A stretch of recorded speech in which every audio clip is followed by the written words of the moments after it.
Guys, good evening. So now I'll cook the marinated tuna ribs like this. I just only put garlic, salt, pepper, and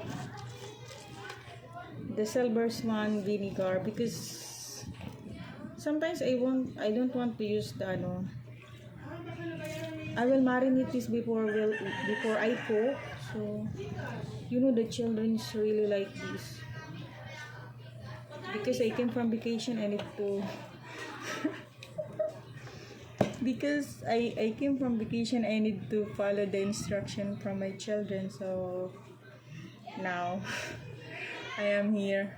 I need to cook this tuna ribs. This is very good, and I don't know if all people like this because it's very expensive. The tuna meat is very expensive. You know how much the kilo, guys. If you're going your marinated any kind of meat, you put also the garlic skin.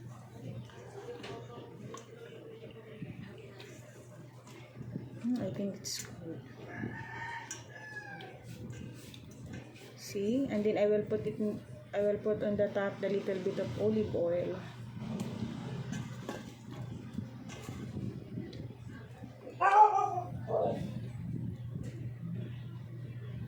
Look at, guys, tuna marinated.